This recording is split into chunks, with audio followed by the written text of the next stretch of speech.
Are you looking to purchase a new fermenter or maybe a bucket fermenter like this, stainless steel?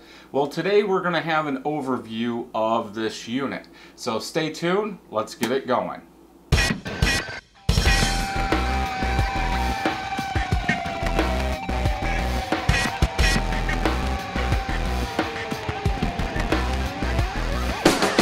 Welcome back, everybody. So I did pick up or order a new fermenter. This is the Anvil stainless steel bucket fermenter. This is the 7.5 gallon one. Just a little back history. Before Christmas, I did reach out to them and see if they would send me one to review. I was trying to get 2 or 3 of them so I could just test them out. Quick reply back from one of their salespeople saying they were going to send it to marketing, and then they would get back to me if they wanted to do something. Well, a couple days went by, didn't hear anything, so I said, okay, I'm just going to buy it, order it. And I went to their website actually, and they were all sold out. So I missed that boat. So they did come available again, and so I picked one up. Like I said, this is the 7.5 gallon version. I think it was $129. So everything here it does come with. So stainless steel 304, I'm guessing for the most part on everything. You do get a ball valve with a, what do you want to call it? Where is it at? A barb? I guess it's not even on there. That does come apart so you can clean it. The only thing that doesn't really come apart is, and this does come out of here, it does have an O-ring on the barb. The only thing, the ball valve itself does not come apart, so you can't really fully clean that. I would like to see an option with like a 3-piece ball valve. I think we've kind of talked about this before. I would rather pay a upcharge to get a 3-piece so that way you can clean it out. But so on the back of it is your nut with a gasket and a O-ring. All 3 of them come out, and you do, if you guys can see, stick them in the hole. And on the back end is your dip tube. Now this can be rotated in there when it's locked on there. Obviously, I think if you do that, then your ball valve is going to change position. So you definitely don't want it up and down, but this is good. Obviously all the yeast is going to settle to the bottom of this, and then you can move the dip tube around. I don't know the clearance yet, or how much if you put dry hops in here without them being in a bag, if they would stand, if that tube would stand up, and this would start sucking it up. So we will be testing this. The nut on the back of it does have an O-ring inside of it. It looks like it's a lot bigger than what it needs to be, but that's fine as long as it's sealed. With anything like this, before you use it for the first time, obviously put all the parts together, fill it with water, make sure it doesn't leak. The last thing you want to do is fill this thing with wort and then have it start leaking on you. So also in the kit you do get a temperature thing that you can stick on here. From looking at it, it's showing the number sideways, so about in the middle you probably want to put this. On the handles are welded on there, so you can pick it up like this. Excuse me. That's one thing I do like about this. It's going to be easy to pick up, where some of the other ones that I have don't have handles on them, so it's kind of hard. Like my Carboys and my Big Mouth Bubbler, I actually use milk crates I put them in there so that way I can carry them, especially with my glass carboys. I don't have to worry about them slipping out of my hands or anything like that. So the lid, we'll take this off real quick.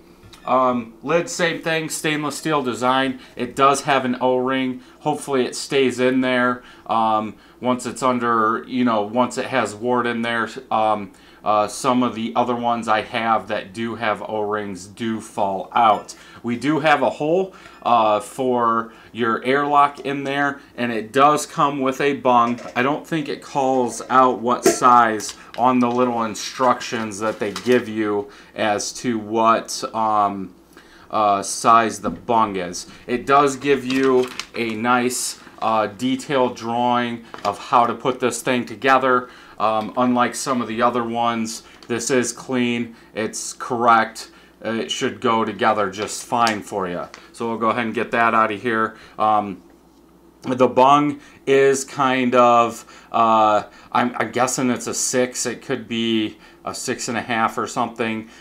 You also get an airlock. Now, I will say, I looked through the box all the way, and I do not have the cap that goes on the end of this airlock. Really, I don't use 2-piece airlocks. I like 3-piece, so I will probably just save this for a mead or something like that. But yeah, so the bottom of it is like a hardened plastic. On the bottom, it's got a little cutout because in the inside it is tapered down, so all that yeast does go down there. When you put the lid on it, you do lock it by these locks. And I did read something where some of them were put on backwards. I will have to see how you flip them. Oh, there you go.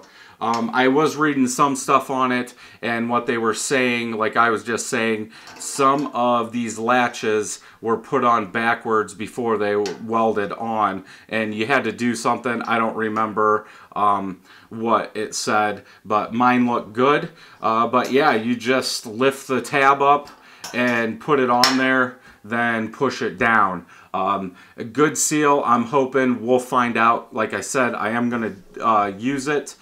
So you have 1, 2, 3, 4. You have 4 of them. I think that's fine to make a seal. We will find out. Then on the very back, it does have a gallon marker.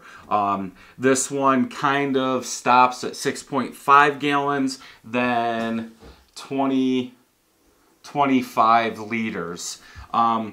Obviously, you're probably, if you're making a 5-gallon batch of beer, you might have 6 gallons mostly.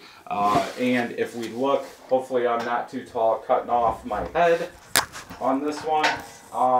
If we look on the inside, they are stamped in the inside too, so we do not have to worry about them ever coming off. Very good feature about it. I'm happy with this one so far. I have been looking forward to getting this. Is this better than a bucket, a regular standard plastic bucket? I don't know yet. I do like the ability to just get a hose and go ahead and move it or transfer it to secondary or transfer it to a keg. I don't have to use a racking cane and try and get down in there. Then when I get to the bottom, tip it or anything like that. But we will see exactly how low it gets just by using the tube. And then we'll go from there. I don't know how I'm going to heat it up yet. Like with a blanket or whatever kind of instrument you use to usually keep your beer at a certain temp while it's fermenting. I do have like a skin that I put on my carboys and my wide mouth bubbler. That will heat it up. I am going to try it. It's probably not going to transfer heat that well. It is stainless steel, and stainless steel is not a good heat transfer unit. but we'll see. I will play around with it. I don't know how accurate this is going to be. I wish they would have some options, and maybe they will down the road, of maybe putting a hole so you can put a probe or something in there, so that way you're in the liquid. Obviously there are more on the market. I think SS Brewtech or whatever has one of theirs. I'm planning on picking up one of theirs also, just to see the difference. I do kind of like on theirs, you can stack them. So if you had 3 or 4 of them, you could just stack them straight up, where this one, with this lid being round or dome like it is, and the bottom pretty much being flat, you're not going to be able to, because obviously you're going to have your airlock on top. But this is one of the cheaper ones. Like I said, I'm pretty sure it's SS Brewtech that has one. Theirs is about $179, I think, something like that. So this is on the cheaper side. It's sturdy. I can't press it in. So yeah, we'll be using this. Let me know what you guys think about it. Have you guys used one of these? If so, leave a comment. Let me know what you guys think, and we'll get using this soon. So until next time, happy brewing. Thank you for watching this video. Thumbs up if you liked it, thumbs down if you didn't. Leave me a comment down below to tell me what you thought about this video. Also, don't forget to subscribe and share, and hit that bell so you know when new videos are coming out. You can check out these videos over here. Also, head over to 31stbrewing.com for everything beer and home brewing related.